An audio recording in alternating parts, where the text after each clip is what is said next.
Yes, you're back with the group chat, and it's your boy Errol and Marcel. In the building tonight. We are joined by the boys from the Front Left podcast. Man, them, how you doing? Jeez, come on. I'm good. I'm good. Bring some vibes. Just thought, you know what? Given it's been a mad year, and we obviously haven't had a chance to have a catch up or nothing properly on camera, so I just thought, crossover, Front Left meets the group chat. Let's just see what I want, do you know what I'm saying? So, just wanted to jump kind of straight into things and just give you all a bit of an intro question. You get opportunity now to set up a business with one business mogul in the world out there. I've got 3 options for you. You can pick between the 3. Who is it going to be? P. Diddy, 50 Cent or Jay-Z? And why are you going into business with them? Is this as a collective? And individuals, you're all your own man, innit? Really. To be fair, we'll get to that in a sec, but yeah, give us... That's a big... Are you gonna go first? Or Hey, no, I'll let you go first. I'll party idea. So you still got the idea. I'll go with Diddy.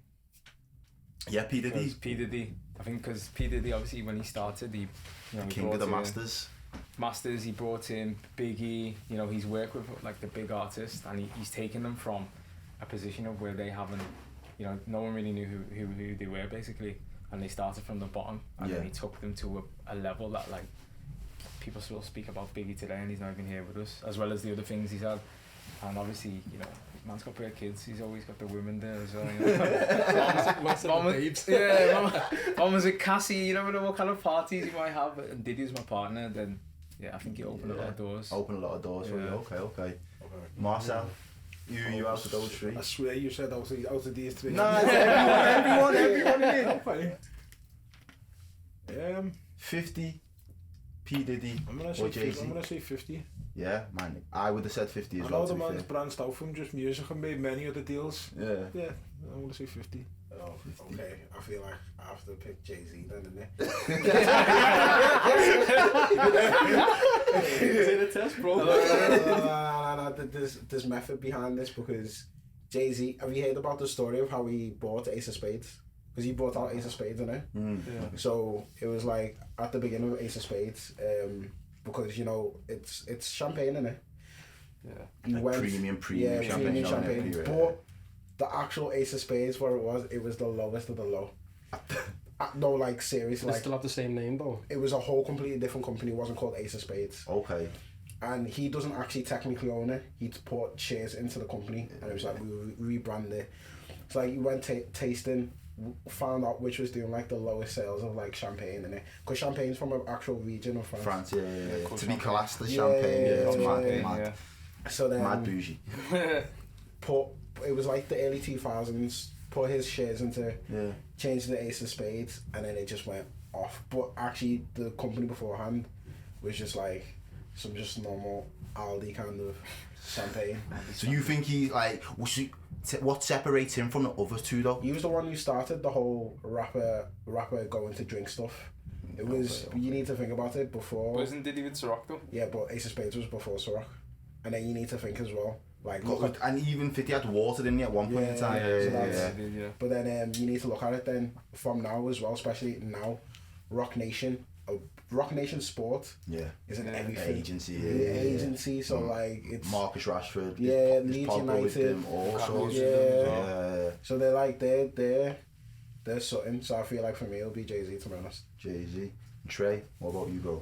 Probably to piggyback off what Josh said as well. Probably Jay-Z. It was mad because I've listened to his music, but I was never really like a Jay-Z fan or anything like that. Do you know what I mean?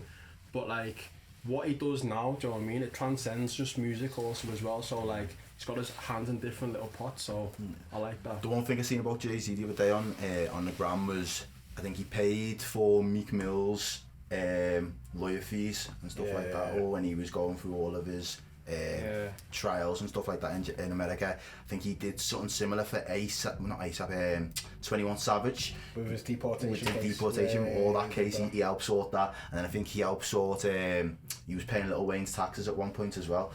So I just feel like if he's invested in you, he's fully gonna back you to the hills, do you know what I mean? I feel like you can't kind of beat that in terms of a partnership when you're kind of branching out. So for who's the guy that who's the guy? that guy who just died recently, I know I feel like proper bad for saying that, but what's his name? George Floyd. Okay, yeah. He paid for their kids, like, for their, like... Oh, if you know your college thing, He paid boxed for that. off. Yeah. 100%. So he's got everything covered. They've got long money, them, man. All three of them have got long money. To go into business with any of them, I feel like you're set up to win. Yeah. 100%. But as I said, I just thought that'd be a nice little intro question to kind of just break the ice for the man, them. And again, just the boys from the Front Left podcast. We've got Tezza, Trey and Josh in the building. And I just wanted to pick your brains really, boys, because you guys have been in the podcasting a little bit longer than us from the city. What was it that kind of was the light bulb moment for you to think, yeah, podcast, the Front Left? How did you just put it all together? You told this story so many times. We'll find a new way to tell it. No, I can never forget the story. So I've been saying podcasts since 2013. Yeah. So, like, was you listening to them back then as well? Though? It's called iTunes. Basically, I thought basically, this is what happened. I thought podcasts was iTunes. So I put I got my iPod. This is like my first iPod Touch, and that must have been like 2010 days. Yeah. And I was putting when you have to download, so this is like LimeWire. We didn't have money for like iTunes and shit. Yeah. So I was trying to put all my music in, and I was like, right, where are they going to? You saving with podcasts? Yes, I saw podcasts as a thing. So I clicked on it. And I was seeing because they had album art for different podcasts and stuff. And they were talking. I was thinking, oh shit. But the only music that was coming up was when you got the iPod, you only got the YouTube music. Oh my god. All of my tunes are going on. And I thought, okay. So I clicked on that app. But it was just different album art, and at first I thought, okay, LimeWire must have fucked up the thing. So they used to give different things. So then I was listening to them, I was like, nah, they're talking. Yeah. But this is not what I ordered. The wish. Yeah. So I had to, then I started going through Apple, saying what's going on, started watching YouTube tutorials and stuff. Then I was like, oh, podcasts. I was like, oh, cool. So I started listening back then. There weren't that many. There was my dad wrote a porno. That was one of the first ones that I ever listened to. TED Talks. Yeah. What else as well? Just all these old school British ones. My Dad Wrote a Porno is a very good podcast. Yeah, I've not even heard that. I've not listened to it. It's amazing. It's actually amazing. That was the first one that I actually sat there and I listened to all of it. It's proper English people in it, but it's actually very good. Okay, see. And I was like, oh, it's literally people talking. And I was like, okay. Gave her a couple more years now. Then we all went to uni, and then when we started listen to different things. So at the time, then we started to listen to more Joe Rogan, and then we started listening to a lot of Russell Brand and stuff. Russell Brand's podcast about reform and stuff. Is actually very Russell Brand himself. Is very intelligent. Yeah, he is. High frequency person, isn't he? Yeah, he used to put one out, the Trues. Yeah. Why? What was that? He basically used to just break down a lot of the media articles and expose the shit that was being put through them and the fear that they were trying to portray. And I like Russell Brand. Listen to his stuff. So then because we lived together, so then all we used to just talk about at that period of time was what we was listening to or what we was reading and discuss stuff. And then I started getting on more Joe Rogan than anything else. All I would just do was listen to Joe Rogan more than anything. But I wouldn't watch podcasts. I wouldn't watch podcasts. So you listen, okay, so I was the other way around. I would watch podcasts over sitting there listening to them more often. Unless I was in the car going somewhere, I would just sit and I just watch them just because I've always been more intrigued by the visuals than anything else. I can't take things in with my eyes. So if I've got the TV on, I'll just rather just turn away from the TV. Really? I just listen to it with my ears. It's weird, I don't know. I just generally don't concentrate when you've got too much going on. Yeah, okay. Even with our podcast, not gonna lie, I don't watch the visuals. But you're making the visuals, so then why make that decision? I watched them just to see what's going on. Okay. So that's how you keep everybody happy then, and with your setup, you've got the audio there to just. It's weird. There's something about it where even when I've got YouTube on, like it's just by my ear. Yeah, he does this weird thing. You like, I've been in the car with him before, and he'll have YouTube, so the phone's in his hand, and you can see the video that's playing. But he's got it to his ear, and I'm like, Josh, what are you doing? It's like, I'm listening to the podcast, but I'm like, bro, why is the phone next to your ear? And he's like, I'm listening to it. I was like, you know the video's playing? He's like, yeah, I don't care about the video. I don't care about the video. I really don't care about it. So, when you're listening to them, then can you? Is the audio for some of the podcasts that you like? I know at the minute there's you've got the podcast studios, but the audio for you, does it have to band? Does it have to be on point? Like, otherwise, are you? Yes. So I've listened to a lot of podcasts. Plus, this goes back to like my work and stuff. Okay. So like within my job and stuff, doing content, I can pick up when someone's not mic'd. Yeah. Or when or if the microphone's too far away, that's the production side of me. Yeah. Or if the mic's shit, I pick up on a lot of stuff. So I think that's why I listen to things more than I watch stuff. Okay. So I'm quite good at that. But then when we started doing the quarantine ones, and you can tell when people are using Anchor or Zoom, or you can kind of tell when someone uses a cheap mic, because it's quite tinny. Okay. It's mad because cheap mics pick up everything. It's weird, but then they don't really pick up your voice, but they can pick up a pin like that. So it's so weird, and you can hear that. So then when I hear that, I get frustrated. Okay. So then when I listen to podcasts like that, or when we did our podcast like that, listening to them kind of sounds frustrates me more. And I was just like, fuck this. Like, I'm not gonna lie, I was like, genuinely, like, I just can't bear it. So Trey, is that when you felt like it'd be a good time to be like, we may as well do it ourselves, rather than just watching other people stumble through it, kind of just get on with it and do something for ourselves? So the original idea of how we were gonna like do the podcast, was it like car diaries or something like that? Okay. So like, so obviously I drive, and I was like, yo, like, we haven't got our own space, but it'd be live to do something in the car, like on the move, and there's no sort of like limit as to where you go. But like Josh said, it's like quite echoey, and it'll just be like off our iPhones or anything like that. But you know, the quarantine episodes that we were doing, again, I'm somebody who picks up on energies, and like I see people. So like I get off on like reactions and stuff like that. So I'm recording in my room, you're probably in your room, and you're in your room, and one person's internet's not working, and it's just a mess. long. We thought like, what did you? Yeah, we dipped our toe in with that, and there's a reason why he's never seen it. No, it's true though. It's hard. Yeah. I see other podcasts with that, and I don't know. It works if you've got the setup already and you're used to it. And for me, because when quarantine, the first lockdown happened, I was doing stuff with Redmond, so that's like a football channel. So I was going over there to do stuff with them in their studio. But then obviously, like everything just became over Skype. But they've got the full setup to be able to just roll with that stuff. So there's not really a drop off in quality because of how well they do it anyway. Whereas for us to kind of just do it, obviously they gave me the equipment and the software to download, but for us to run it and kind of fumble our way through it just wasn't the same. So we sat there, we had a couple of conversations, but none of us as a group were happy with what we kind of come up with. I had the house under lock and key. I was like, nah, no one can say nothing for the next hour. I'm hearing people walking up the stairs, and I'm thinking, and then not only like the lighting was shit, so I had like the phone in, I had borrowed the ring light. Then I had to keep the phone on charge. I had to turn the notifications off because then the phone started buzzing. It's a lot. It's actually a lot. So that first quarantine was just too difficult. So it was like we may as well just kind of weather the storm. We kind of just got to work with that, and we've been dealt. But we like this vibe. We had a few kind of good guests in at that point in it. And don't get me wrong, we done an outdoor episode as well when the weather wasn't so bad. And that worked well.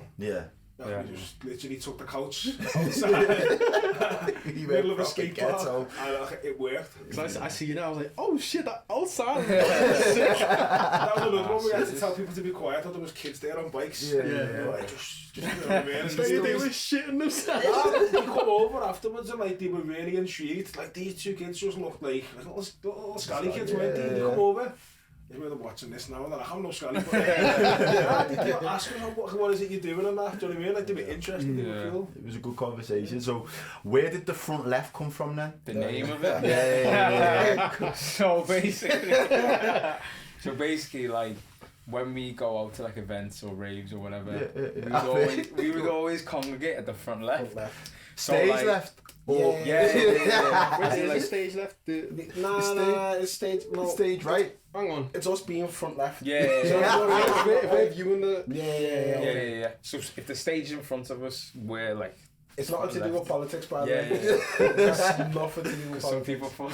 I feel like everything has become political this year though, like because even when I was watching like podcasts from I like down south, I always found like they'd be on like a black vibe and talk about the black community, but when you were talking about the black community, it was kind of like insulated, as if it was only ever London that had black people. So that, like, you know, your frustration about sound, that was my frustration, because it was like, well, I'd love to interject and make a point there, or someone needs to come and make this point here, but there was no one really speaking. So on like a northern black kind of perspective, the next thing for me was, it was more because when you're watching that, you know, it just jars with you after a certain point. You're like, we need to do something about it to change the narrative ourselves and kind of put out our own sound with our own thoughts and our own ideas, like that. Because you can't really relate to you can relate to it, obviously, because a lot of black people go through the same kind of struggles and trials and tribulations and stuff. But like, obviously, the difference being in London, there's a lot more than we're like for Liverpool or up north, Leeds, Manchester, whatever. So our experiences are similar, but they're different. There's a lot of little nuances. But I feel like that's why this year now I feel like we've become more political, because everything this year that's kind of just been forced on us, whether we want to accept it or not, has all come with a political element to it. Do you know what I mean? So I feel like our response naturally week by week, as the situation's been changing and unfolding, without meaning to talk on politics or talk about like being, you know, left wing, right wing and all that shit, it's just kind of naturally come out in little ways, because this year's been a fuckery. And I feel like being northern lads, or just northern people in general, I feel like it's hit us differently than anywhere else. And unless we would have been talking on it, I don't think many people would have actually took in what it's like to be going up north at the moment. Do you know what I mean? Especially, big divide. Especially like when you watch news outlets, and when you just like we were saying before, what podcasts you listen to, all the podcasts that you probably listen to on like in this country, northern based. They're not northern based. So that was one of the reasons that I thought when we were like, let's do a podcast, it was like, yeah, actually that's a good idea, because there's a space there for us to like to enter, and there's not many people doing it. And how have you found it that first year then? Because like where you guys film, so where is it that you film? Just for everyone. Liverpool Podcast Studios. Yeah, that's it. So how did that come about then, finding that, like the set and views? What was, because you're not a visual guy, so was that like not even at the... Wait. You know what I'm saying? You're not a visual guy. No, so I am a visual guy, but me personally, I don't watch visuals, but I do. It's more because I specialise in video and content. But I hate looking at video. So if I was sitting in a room with you, I'd rather just close my eyes and just listen. Got a voice for radio. I need to get on that radio with me, man. I want to be like, my whole dream is to be like, you know, back in the day, you know, Adam and Leanne on GSFM. I would love that position. And you'd be like a radio presenter or something like that? I would love that. Yo, it's just from GSFM. On your drive home,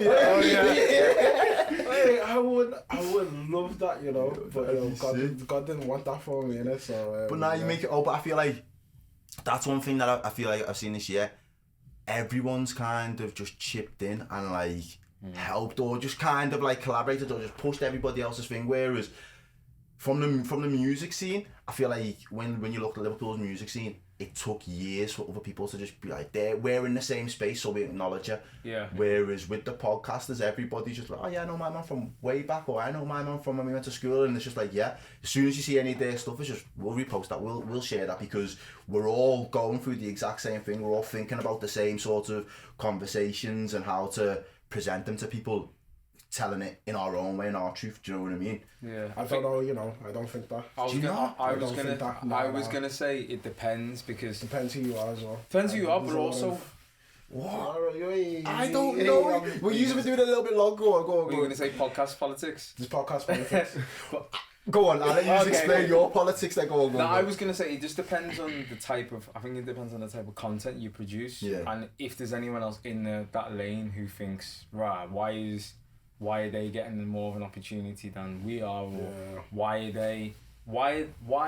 Because I know what you're thinking of. Because there's certain outlets that I think it's almost as if Front Left Podcast is there, but for me, it's not getting seen by the right people. That's my personal view. It's like a lot of people see it, Yeah.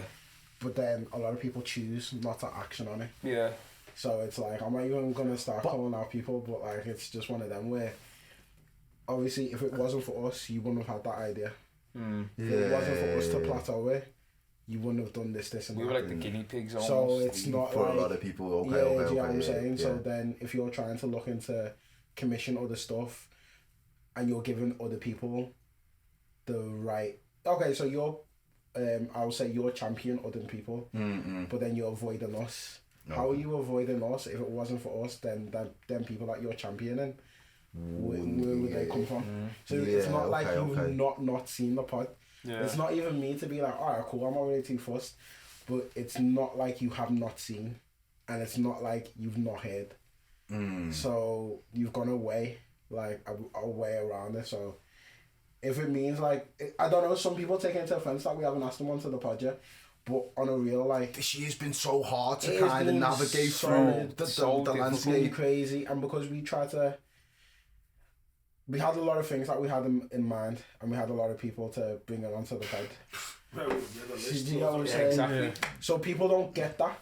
So then when people see us, it's like, why are we... Because you're producing it, that's what I feel like people don't understand that, like, you're producing it, so like, when you're curating that, then you've got a way that you want it to come across, and like, a body of work, you want to put it to people to be like, we've had this conversation in these sequences, because this will make sense once we get to 15 episodes in. If you've watched them back to back or flicked through, as a whole collective of work, it will all make sense as to why they're on that way. But with this year, it just didn't work out to be able to be as consistent with what like your key plans were to like feed in the key guests that you wanted. I completely get that. I said that to Marcel when we started though, like first year, don't expect people to watch it and like watch the views or watch how like the reaction of people. For us more than anything else, it's kind of getting out the stumbling blocks and remaining consistent enough so people to know that you're there. That's the key. You know what I mean? I would tell you this though. The people that you think who watch it don't watch it. No, that's like I've found out with every aspect of business. But that's people what who are this close don't want to know. They won't ever help out or share. But it's people that you don't know who take a genuine interest. And there'll be people who you've probably never met. Yeah, like probably get it. You're proper interested in it though, and will message it, and like can't wait for another episode. You know what I mean? Like I didn't get it, like because I always feel, even with our close circle, I thought we was all like all supportive of our dreams and shit. But now I'm like,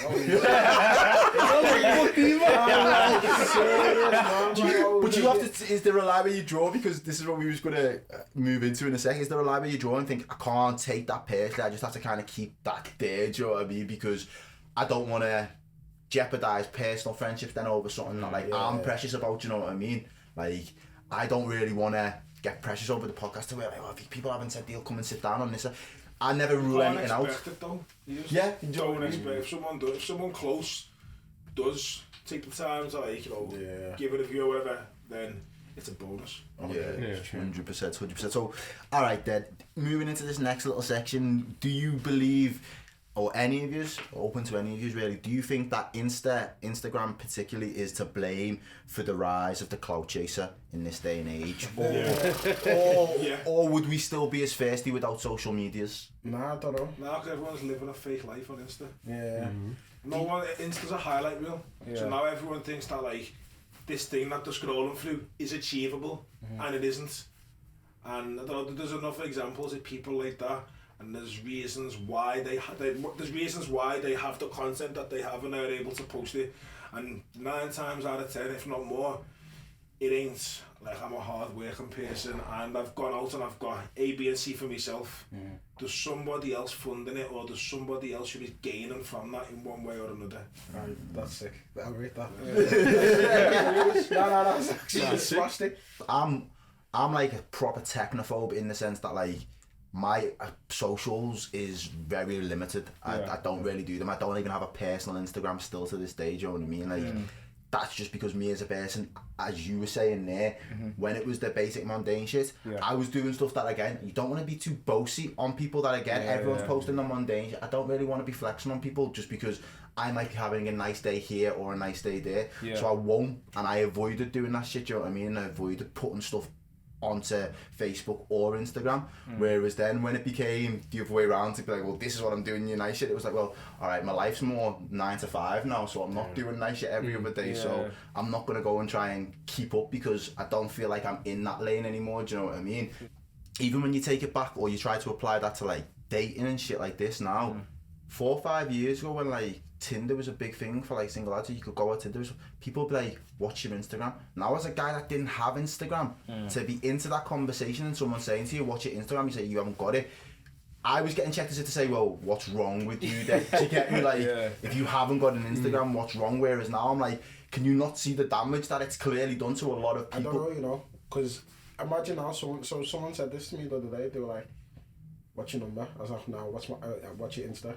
She's like, I don't use Insta. I was like, I can't give you my number, innit? Like, I don't trust people with my number. Like, I'd rather give you my Insta. Well, I feel like that's so much more personal. You get like a proper into the window. No, Insta's not personal. Insta is nothing. Yeah, but that's what I'm saying. So isn't it? But like, isn't that like a proper personal way to just be like straight into you rather than just being like get to know me over the phone first? The thing is with that though, like I get what you mean with like the number, because that means you got access to me 24/7. There's so many sickos in this world, you know. Giving your number willy-nilly. Yeah, but like, you can just block a number. Do you get me? If they start moving mad, you just block a number. Whereas Instagram, people like just pre on you, just like, and you don't even know that they're pre on you or shit like that. And see, that's the thing I don't like. Instagram, what Instagram does and other forms of social media, it makes people too accessible, one, and the people who think they know you, they will then act as if they know you even though they don't know you. I don't like that bit of it, where people have a persona, like an idea, perception of what you man are like now. Exactly. Yeah, okay. But you've only ever seen me through a camera lens on your TV, but you think you know me. So when you do see me, they've got the familiarity where they can, you know, do podcasts. No. I'm not talking about from a podcast perception. I'm talking about from like a social media perception, where just because you may follow me on personal, but you've never really spoken to me or know me. It's like that feeling like you know someone before you've actually even met them, do you know what I mean? But if you keep your Instagram true to yourself, then they do kind of know you as much as they would anyway. It's only people who live a fake life on Insta, you believe them to be. But how can, like, that's what I'm saying, so as a consumer of that then, how can you differentiate between the two unless you actually know who you're following? Do you get me? Like, you can always read between the lines. Yeah. Well, two examples. That's draining having to read between the lines. Like, the people that are like... Right, so you got women on Instagram who are posting 15 different holidays a year. So as far as their Instagram goes, they're smashing it. They've got all kinds of money to be doing this shit again. I refer to the fitness thing because it's like the general kind of content that I see. When lockdown hit, these girls are either selling fucking £10 a month OnlyFans pages, or they're begging people to pay for the booty workouts. Now, if you've got money to go on 15 holidays a year, you don't need to scrape tenors together. That's the truth of it. And post it 10 times a day. Like, please, someone, please buy my account. Like, please pay for my monthly account. Do you know what I mean? And the same with lads. I see lads who like selling home workouts or selling gym equipment, and it's like, hang on a minute, like, you were posting next to this card and this and doing it, you know what I mean? If you're really living that lifestyle, you're not trying to scrape little bits of money together to make ends meet. To be honest, girls, I got on locks though, because I didn't really fully understand the whole man paying for a girl till I was like 23, 24. What? Like, just sending girl money for no reason. Oh, like sugar daddy relationships, all that. It's not even sugar daddy stuff, like... It's weird stuff, like, oh bro, I can't really explain. You stressed? I know. Someone offered just something. It's not me, but there was a girl I was seeing at one time, and our birthdays are like maybe 3 weeks apart. Okay. And like, I was going sauna, and she was going. It was hard at that time because we went with our festival at that time. Yeah. So she always used to have mum messaging. I weren't really too fussed, but this man was like persistent, like, yo, are you going out this weekend? Yeah. So I was like, yeah, I need to see these messages for the truth. If I had my old iPhone, I'll show you. Mum would just say, you just buy this dress, I'll pay for it, and I'll give you this money. All you need to do is take the photo. Yeah. Told you the story, innit? Yeah. Mum was just any dress she wanted. I was like, I'm going this way. My birthday, I'm going this and this way. And this is the girl you seeing? Yeah, I at the was not time? too fussed. I was not asked. Like, if my mum can sponsor the thing, then... I was a student in it, so I was like, I am not fussed one bit. Like, I was okay with it. And how old's Donnie? Right, you must have been like older than us. Yeah. Because she was 2 years younger than me. So then she was like, she was like 21. Because she turned 21 at that time. And then, Mum was just like, anything you want to wear, like, just you tell me. All you need to do is take like a normal Instagram photo and I'll buy you the dress and I'll give you money. No, that's a thing, you know. So I've got a younger sister, and a number of mad messages like that come through. Yeah. A couple of weeks ago, we sat there, like you were a young sister. I know, that's why I'm scared, because like, she's a few years younger. So we sit younger there and than there's me. messages coming through and they range from what I'm gonna categorise as like relatively normal. I'd like to send you money, not for any reason, I don't want anything in return. What's your paper? And then these would go down to like all kinds of madness. You're selling like worn shoes and shit like that, like they're nasty. So we go through these messages and I messaged a few of them off my own account and I was like, oi, weirdo, I heard you send I heard you dishing out free money. I was like, by all means, I'm gonna eat. You can send some money. Do you want the account details? And these are like, I don't want a male sugar baby, sorry. These are like not even like reacting, these like are really about this. Yeah. You know what I mean? He's had terms for it and everything. Yeah, sugar baby. It is a real feeling. Yeah, it is. It's crazy. Alright, so then to flip that, if the gal them were, but I don't feel like gal them are that stupid with money in the first place. They've got more sense than that. I feel like men, I don't know if they got more sense. no, I feel like men have got more money than sense, and sometimes, do you know what I mean? Like, Yeah, they'll makes make- So more girls too, frivolous. you know. Yeah.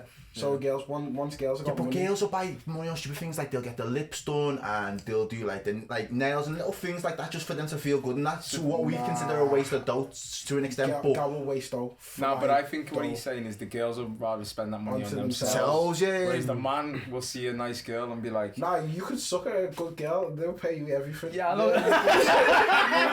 Yeah. Tell me after the pod. It's Christmas time. do you think that, Christmas is coming. so do you think that is that why as a generation, because we're all pretty much like the same age, do you think that's why we're probably a really unhappy generation across the board?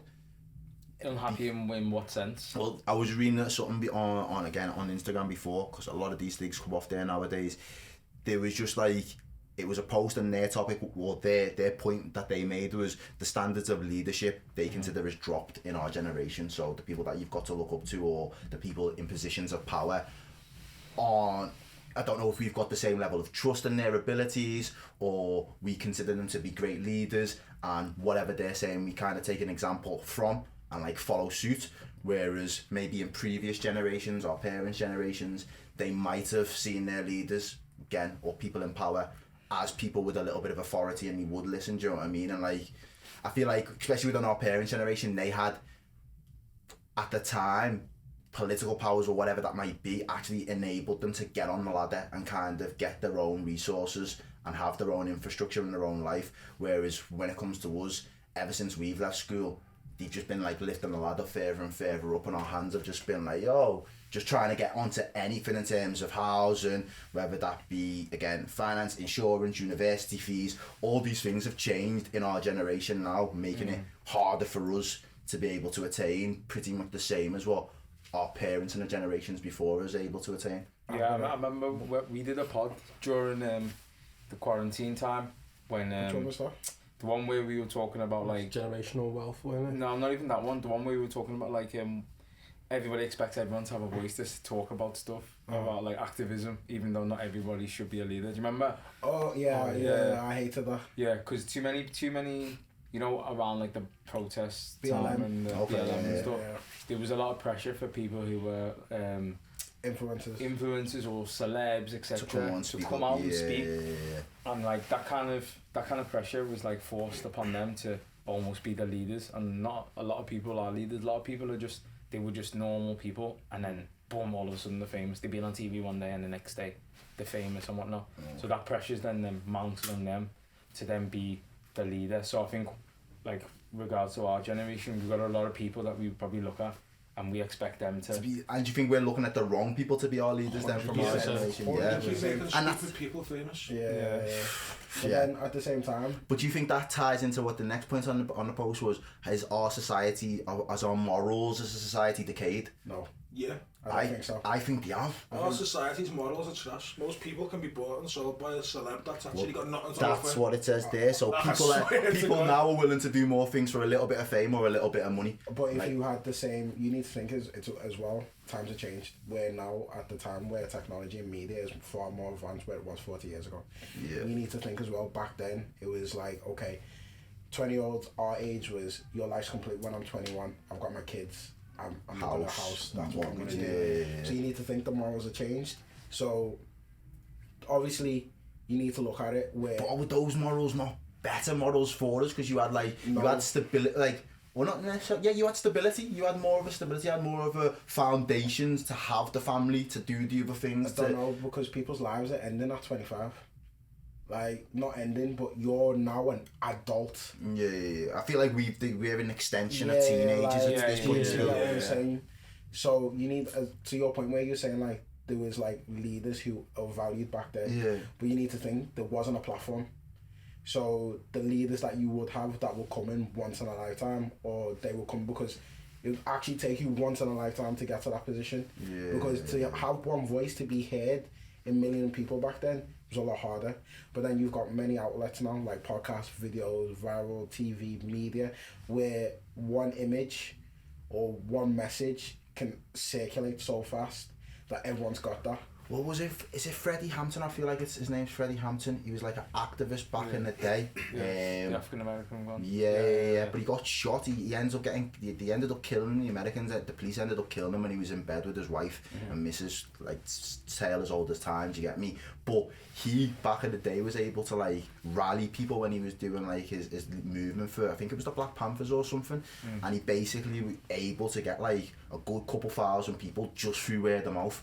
Do you know what I mean? Like, you'd think with social media now we should be able to get the right voices to be heard.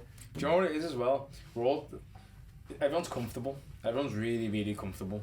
Because like, I know like people say like, oh, there's a message to be spread and there's awareness and we need to do X, Y and Z, but a lot of us are like comfortable. So when like someone says we need to do this because this is the cause for it, a lot of us would be like, do I really need to do that? Like, someone else will do it. Someone else will do it. Like, is it really gonna change? I think that's what's happened. But you know, I think as well a lot of that stuff is for like just to kind of fit in. Everybody's doing it, so I'll jump on the bandwagon as well.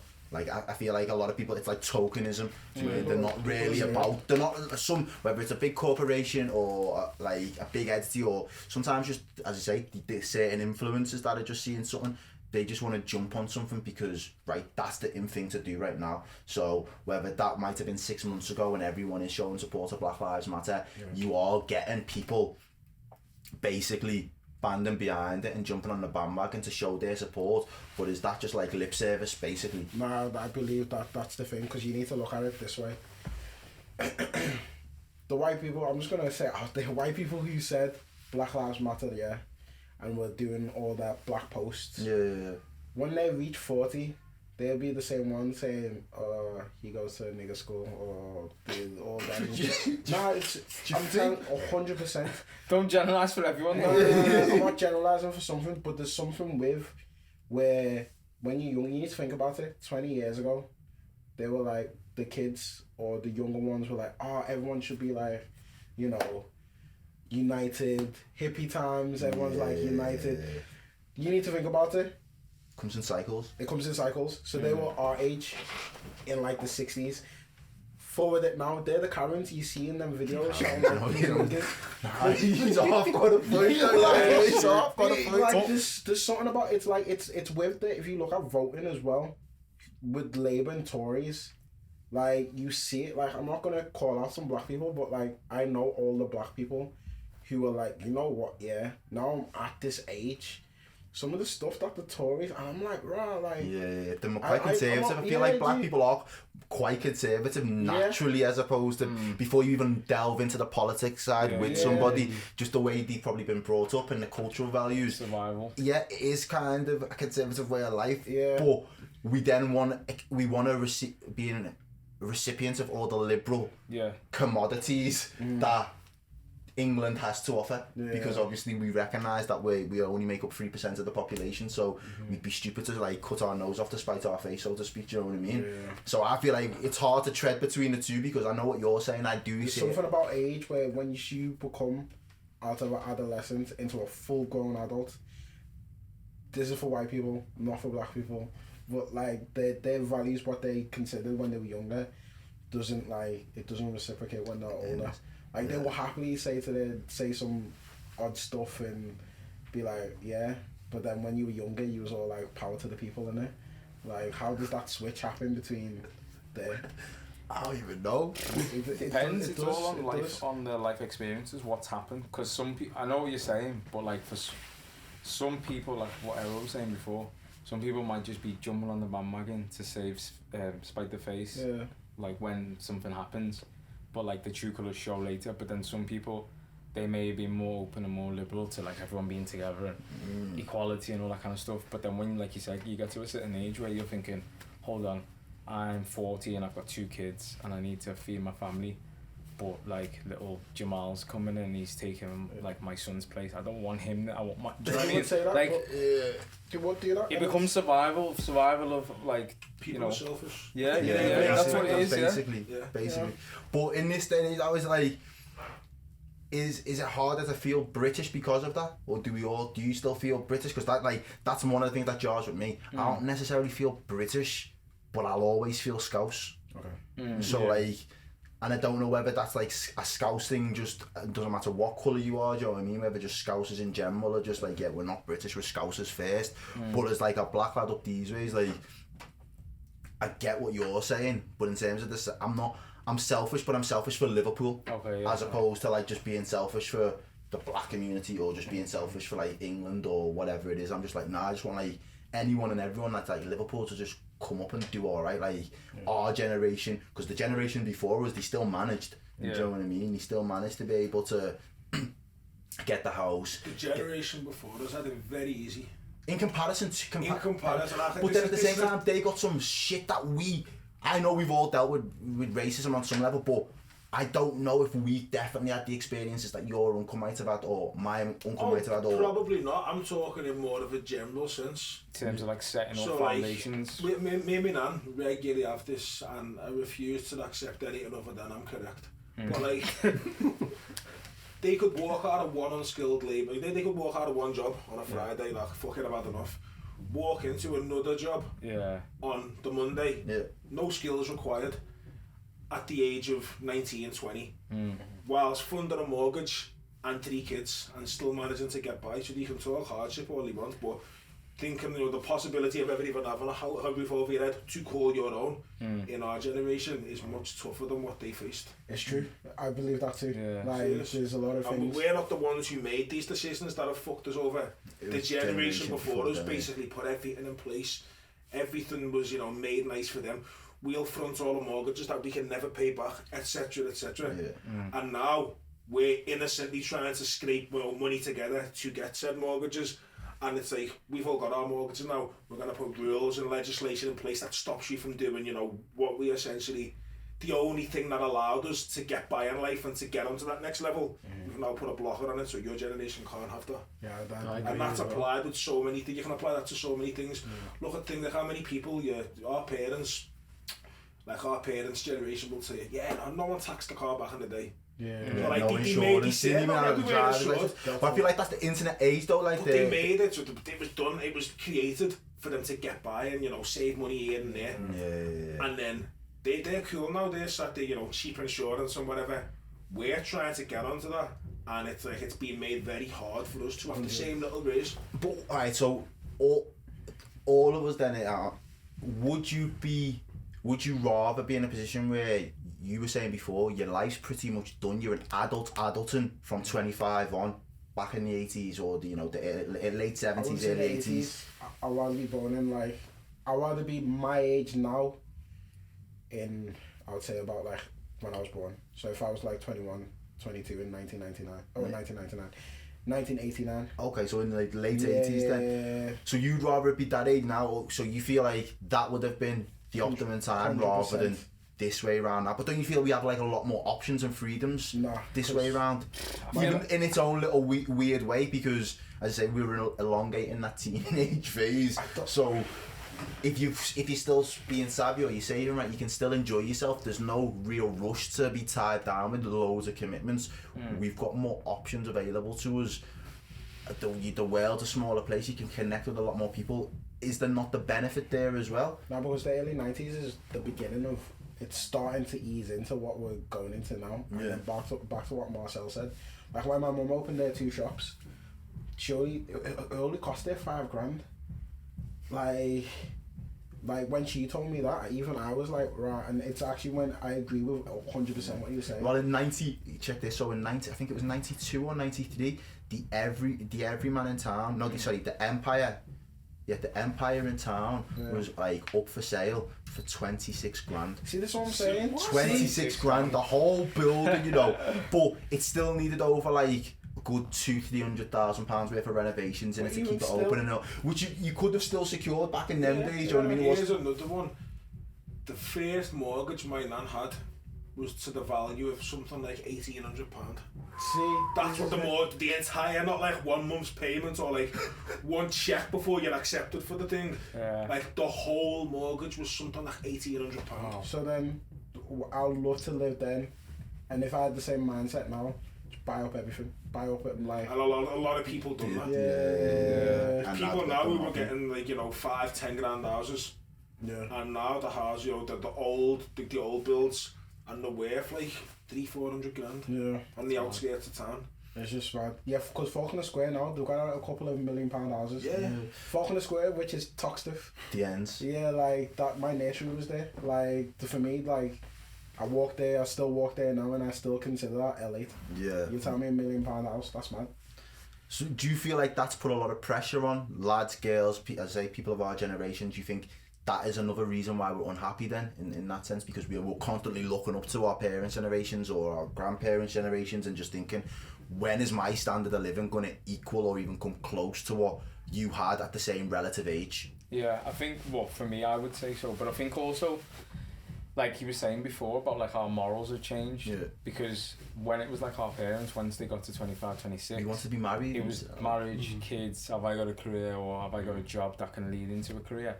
Now it's for us, not us specifically, but a lot of us in our generation and stuff, it's I want to get a car first, and then it's, because that's the easiest thing we can get, independence, and then from the car, it's then, can I find my own place? But it's, I don't have the money, like Marcel was saying, things are too expensive, I can't actually get my own house, so I've got to rent, I then have to rent, but I still need to go on my holidays.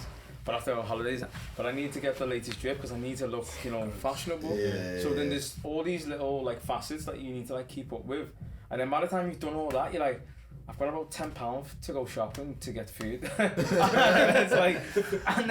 So are you doing not just general? Do you think we're doing that?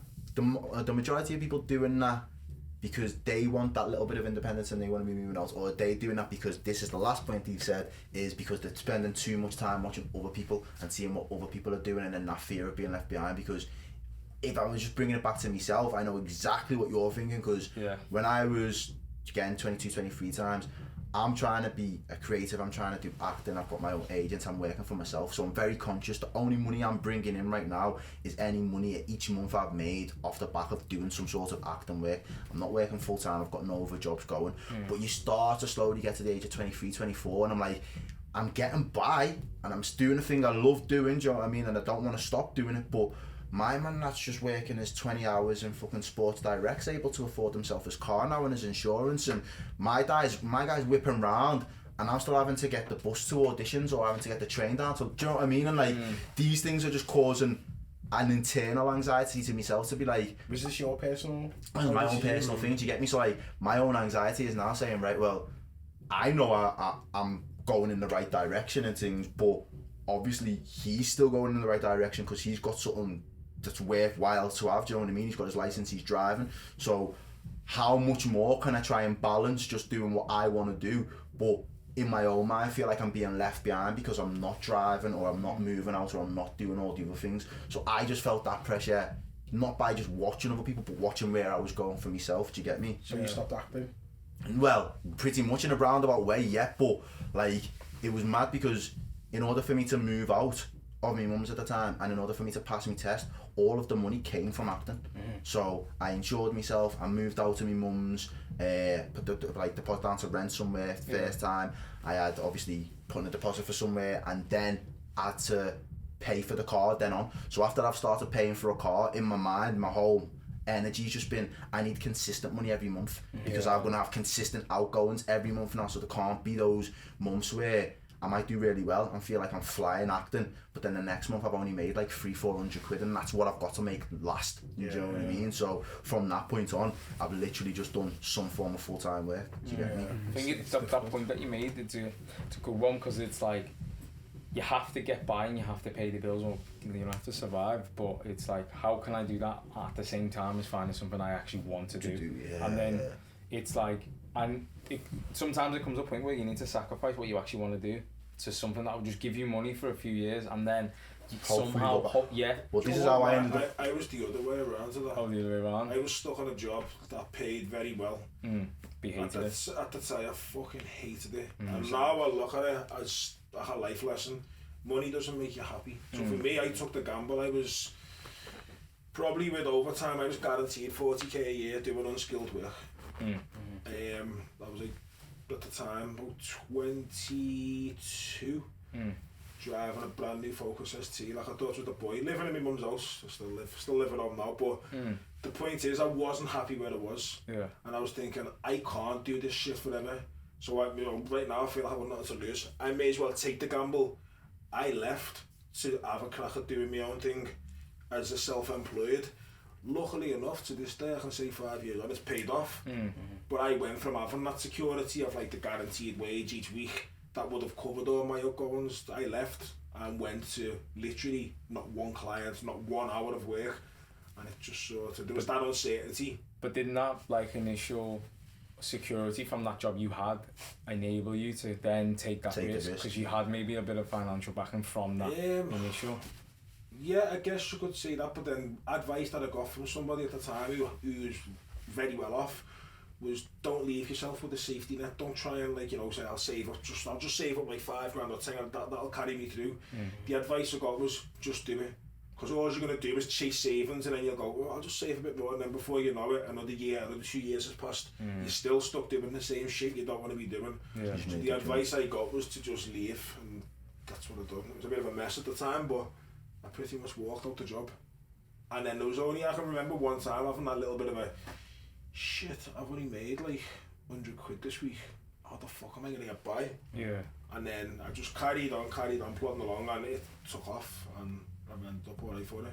So really, going by, it's literally that. I went from the guarantee of, I knew my bills were covered and more, etc., to having to try and make it and just fucking that off. Yeah, maybe because you didn't have the security, then that gave you the drive to like, I have to, like, I can't die in it. Yeah, it was. And anybody who was ever stuck in that situation of like, I hate my job, or if there's an idea there, especially if you're young, do it. You're only gonna still be stuck in the same job, wishing you'd still took that opportunity, but there's less opportunity because you're now older. I would always say, get out and just have a go, because worst case scenario, you're gonna struggle for a bit, but you're struggling anyway because you don't like the situation you're in. Yeah, for yourself, was it like a gradual thing where you're like, you're not happy with where you are working and stuff like that, or was it just literally one day, it's like, bam? Oh yeah, it was gradual, and I persevered with it, and then in the end I just thought, with me, I went from working in a factory to working in a gym, so I hated every aspect of the factory, and I was always getting questions of people, how'd you do this, I was getting a lot of gym questions, so I thought, hang on, people are asking for my advice, I'm essentially being called to somewhere I really want to be. And one thing that actually set it where I was like, that's it, I'm gone. I'm driving to work. It was a summer's day, so like I drove past all the beer gardens and all the people enjoying life while I'm working shifts.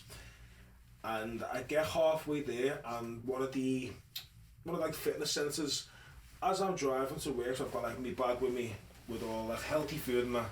And I think I'm going to this factory full of unhealthy people that I hate. And some fat kid was at the lights by Hunts Cross going to one of the two like fitness centres there. And this kid had like a bag of crisps and like a meal deal in the bag. I was thinking, hang on, you've got like fucking fat kids like that going to do the job that I would want to be doing in that environment, and I'm going to do something that someone like that basically would fit right in. I'm not doing this no more because I ain't made for it. And at that point I was like, yeah, I'm going to get myself into that. Wow. That was probably the sign. Yeah. That was the sign, that seeing that kid in To there. be fair, we've all had this kind of, during lockdown, even I've had it, like, I don't want to do what I want to do no more. Like, Straight, yeah. I'm done. Like, I'm really done. But it's now trying to feel like, now I'm feeling more than anything like I've gone out to something with no money.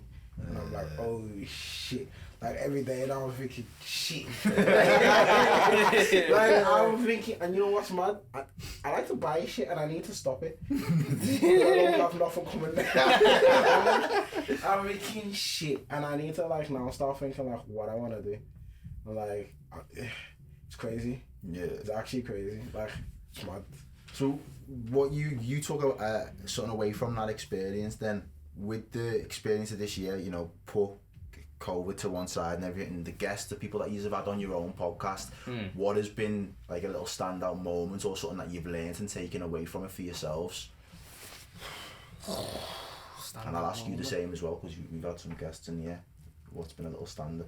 I think for us, well, obviously these guys can speak, but for me personally, is the consistency of it. Yeah. Because even when we didn't want to do it, it was like, we're gonna do it. There was no. Did you almost fall out at one point or something? Yeah.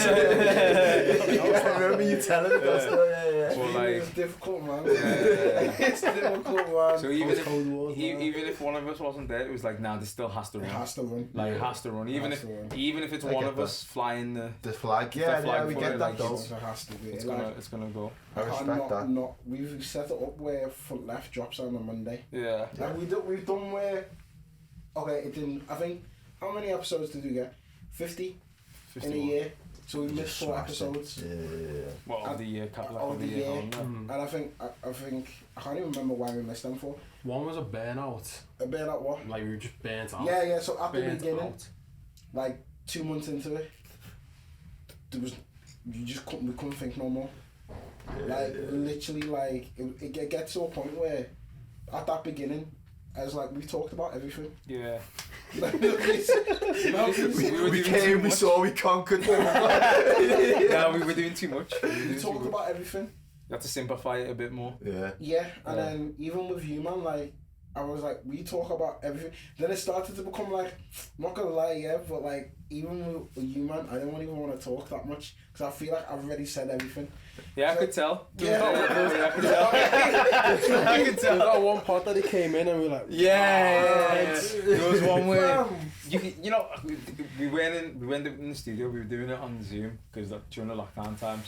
But like you can tell because you get to know each other's energies, and even if you're not there, you can tell. I knew he was either on his phone looking at Insta or he was doing something else in the background. 'Cause you know in a combo and so, and you're thinking there's no. Yeah, give me something. Yeah. Done. Like not done to me like I'm ended, but there's a point where, Yeah, it was tough though. especially when them lockdown ones, and all we could talk about was when's lockdown over, Corona. Fam, I was going nuts because I was getting more angry than anything else. And the set podcast as well, like I've always said, like I don't want someone to say they've listened to the pod and said they've heard that the same, either the same fact or the same story on an episode before. Yeah. Oh, okay. So this pods I listened to, I was like, oh shit, I listened to that like an episode before. To repeat They themselves. repeat themselves. Yeah. And I've always had that in my head, like if we're doing a pod, I want someone to come and say to me, you said that in episode da da da, and now you're saying it again. I don't, because I feel like that's part of the conversation. Sometimes you are like, I'll always reference like if we've had a conversation with somebody and then somebody else is talking to us about something that's slightly related to that, I'll always be like, oh yeah, because that kind of, it ties into your whole branding, your package of what you've been referencing it, but I know what you're on about. There's stories that people tell. I've heard that story 6-7 times, like now I'm living that story. You can tell it better than mine. And I was like, I always said that that's one of the things that we said. It was like, we can't. I don't want someone to come and tell me like, oh yeah, I've heard that. I've heard it again. I've heard it again. Yeah. Nah, and it. But then when you start trying to find things, it's like, oh shit, like there isn't much for you to say now. Because I feel like COVID put that extra pressure on people that was already doing podcasts. I feel if you hadn't done a podcast up until that point, it was like, oh, well, we got loads of things we could talk about right now. Whereas COVID, if you had been doing it, kind of it was the other way around. It was harder to start finding new things to talk about because until situation changes dramatically or goes back like to what it used to be, we're just sitting waiting, kind of just sat on our hands waiting for someone else to tell us what's going on. Do you know what I mean? There's no real inspiration either because like the earlier pods that we were doing, we didn't really have many guests on them. It was just mainly us. We'd have like a few of our friends now and again, but we didn't really branch out and get people on. So those kind of pods were filled from our experiences and like the things that have happened to us. And it was really like we had a lot of fun stories. Then when it got to like the COVID ones where like no one's doing anything and you just got to talk about what everyone else was talking about, it's so dry. It's not even fun to do. It's mad because even at that time as well, a lot of podcasts that I'd started up, a lot of them are here now because they haven't got that content. And I'm expecting that sort of instant sort of gratification, like, okay, we're not getting this many views, we're not getting money from it, like, you know, we do because we love it. Obviously, the bonuses will come eventually, do you know what I mean? But that's it. It's a marathon, not a sprint. These type of things, and I feel like that's one thing definitely commend for the consistency that you have been putting in this year. I feel it just adds to what's going on with everybody else's little things in the little pockets of space in the city, like having that consistent Monday drop. It's just like in my head, because we'll schedule ours in my head. I'm like, I know we'll usually put something out on a Sunday. User put something else on the Monday, the Garcis Hub doing something on the Wednesday, do you know what I mean? Like you can kind of feel where everybody's going to be through the week, and I feel like that adds to the selection of being able to say, there's not like everybody's got their own little space then, if that makes sense. And I like that about it. So next year then, just before we wrap up, what would you say is the 2021 vision for the pod? I really capitalise on more, I would say, the Northwest more than anything else. I think we need to start trying to either venture out a bit more. COVID and the restrictions kind of stopped us a little bit because as well. Because obviously we went to uni in Manchester and stuff, so the way we've been able to get some people doing good things in this city, we have that ability to then like branch out to. And that's why we need to really mainly figure out the logistics, because you need to think you're working on everyone's time. That's the hardest task. Preach for that. That's fell out over that. We came to nearly fall out over that as well. Like time for me at first, I thought doing a podcast would be like, we're doing a podcast. This is the easy bit. This is the easy bit. But then trying to get people, and then when you kind of message nearly everyone in Liverpool, the talent that you have that it's in brand with your podcast in Liverpool, not gonna lie, it's kind of limited. Do you think? Yeah. It is kind of limited. It depends though, because who fit in brand with us. That's one. You feel like you would get a good episode from. Very limited. Okay. And then the people that you have to go and message either, I want to always keep it Northwest. So then Manny as well. Not many people can come to Liverpool. And then we still haven't worked out how we're going to go to Manny and film a pod. Because need the equipment and all that it's just long. And then looking at it now, it's like, where do you want to take it? How far can we take it? Because everyone works on a Monday. And then Monday to Friday is kind of fucked anyway. And then you try and get people on weekends. If trying to get guests on weekends is going to be hard because that's their free time. The logistics is. People can't do too late because it's too late. Or you can't do this and you can't do that. So then. Stop looking at me. And you're sitting, I can see when he's going. Wow. No, I'm glad it's just not me with these stresses though. No, it's not just I think that's why I'm half gutted that like when you said you was interested in podcasting from like 2013 times, I'm half gutted. Yeah. That I didn't just pick it up at them times like you said, because I used to do YouTube with a studio and a guy from like 2011, 12 times, and he had in his mind the right concepts. Yeah. The execution just wasn't on point in terms of the next generation being the market that he really needed to target. And that's my only thing, because when you was younger, time was the thing we had. Yeah. Do you get me? Do you know what I mean? He had all the equipment. The time was just, we just had it in abundance. Whereas now it's the other way around. We've got the ideas, we're a little bit more mature. We found the right way to package things and put it into a brand that people are hopefully going to want to enjoy or listen to. But it's again now working on other people's time, as you were saying, working a full-time job, being self-employed, you know, hosting with someone, or having a space where, you know, artists come and use the space on a regular basis to record the stuff.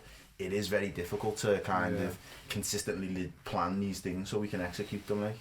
Yeah, I was gonna say, it's like we were saying that because when we used to live together, like we would just be sitting like this, chilling, having a convo. Yeah, and then we should just be Snapchat famous. And then we should have been Yeah. the stories that we used to like, Gogglebox King, fam, like, the stories that we used to do Snapchat on used to pop. Snapchat was like people used to message us like, oh, like where you going, what you doing, we're like we're just in our yard, we just like flick the lights on, throw music on, have convo, like we used to go in just sitting in and now like that's what everyone does. Proper. It was It actually was like serious. before, like how Steve O the Man Man became famous. Literally that like kind of vibe. That kind of every vibe. day though, but it was just weird and random. Just random And then everyone videos was and like, stuff. But it's not because I didn't have Snapchat back then. Yeah. So then when people used to see Tez's snap, they'd be like, you live with Tez? They